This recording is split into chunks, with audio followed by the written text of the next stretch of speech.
Olá, irmãos. Nós vamos começar agora o nosso culto familiar. E uma das coisas que é importante que façamos nesse momento é reunirmos a família, o marido, a esposa, os filhos e todos em volta da palavra de Deus, possamos consagrar nossa família ao Senhor. Hoje eu lerei com os irmãos na segunda carta, segundo livro de Samuel, capítulo 5, o verso número 6, que diz assim: Partiu o rei com os seus homens para Jerusalém, contra os jebuseus que habitavam naquela terra e que disseram a Davi: Não entrarás aqui, porque os cegos e os coxos te repelirão. Como quem diz: Davi não entrará neste lugar. Aqui nós observamos a Davi, que havia sido ungido rei por Samuel, e depois de algum tempo ele foi consagrado rei em Judá. Passado mais algum tempo, pouco tempo depois, todos os anciãos de Israel se juntaram e consagraram Davi rei em Jerusalém. A partir desse momento, Davi teria que escolher uma capital para essa nova nação, para o povo de Israel. E Davi escolheu que Jerusalém fosse a capital. Só que naquele momento, naquela época, os jebuseus ainda habitavam em Jerusalém.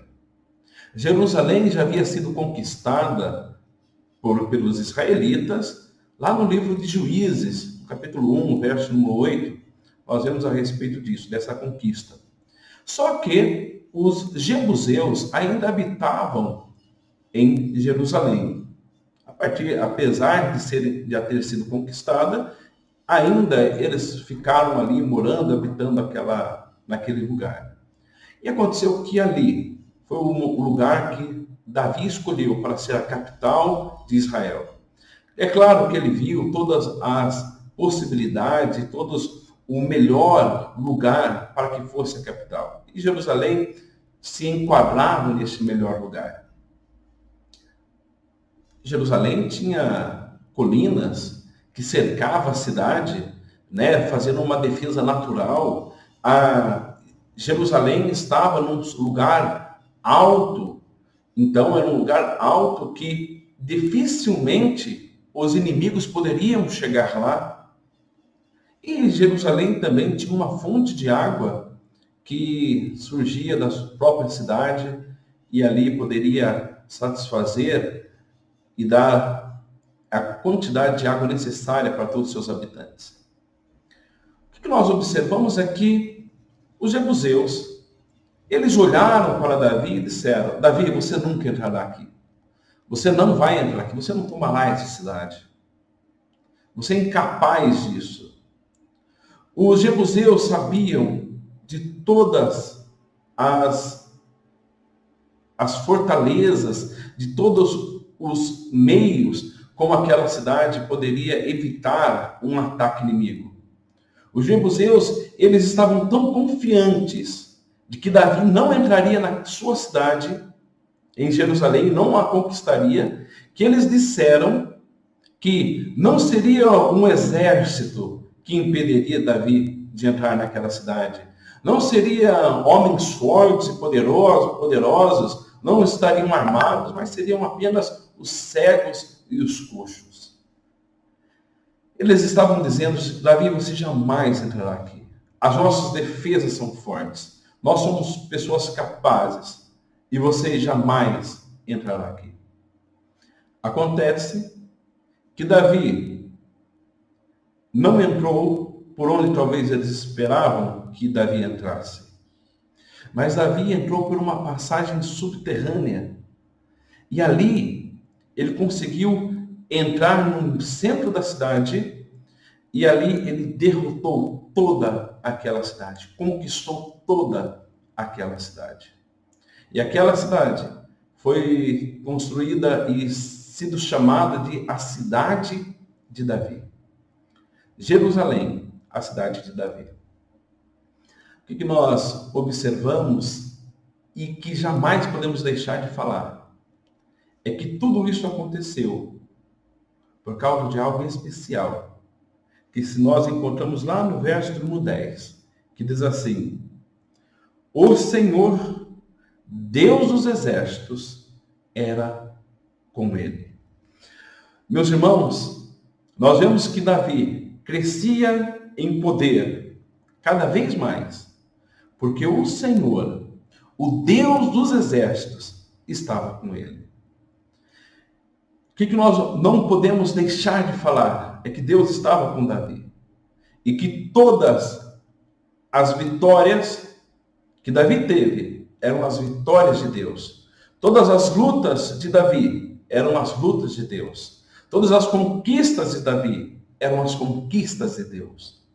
Era Deus fazendo a sua vontade por intermédio de Davi. E é isso que nós não podemos deixar de falar. É que Deus ia com ele.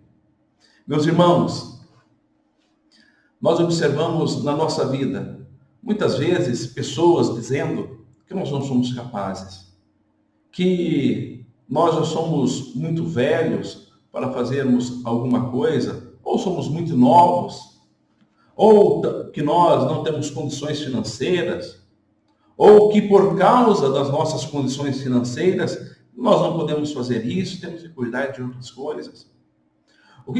E talvez colocam empecilhos para que nós possamos fazer aquilo que é da vontade de Deus.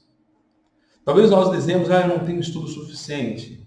Ou eu sempre quero colocar, ou as pessoas querem sempre colocar alguma dificuldade para que você não possa fazer aquilo que está no seu coração, ou aquilo que Deus pôs no seu coração. E uma das coisas que nós vemos é que aquele que está com Deus tem força para fazer. Não porque essa força flui de si mesmo, mas é porque ela vem do Senhor. Nós observamos que Deus fez algo sempre o impossível para com aqueles que confiavam nele e para aqueles que iam com Deus. Deus fez com que Abraão fosse pai, sendo já velho. Deus fez Moisés, que era um homem gago, de língua presa, ser o maior profeta de todos os tempos. Deus fez Davi, um homem simples, um pastor de ovelhas, ser o maior rei que Israel já teve. E Deus está conosco. Deus, ele trabalha com nós, com aqueles que creem verdadeiramente no seu nome. Jesus Cristo disse que, lá na sua palavra, em Mateus, ele diz que eis que estou convosco todos os dias, até a consumação dos séculos. Se você colocou e entregou o seu coração a Jesus Cristo, se você é de Deus, saiba que Deus trabalha por você. Saiba que Deus está com você. E saiba que quando você coloca os seus propósitos diante do Senhor e para a glória do Senhor, não há impedimentos para que as nossas conquistas sejam alcançadas. O único que pode nos impedir é o próprio Deus. E o único que pode nos ajudar é o próprio Deus. Coloca diante do Senhor os seus projetos, os seus planos, que Deus há de te abençoar. Que Deus esteja nos abençoando e nos fortalecendo. Amém.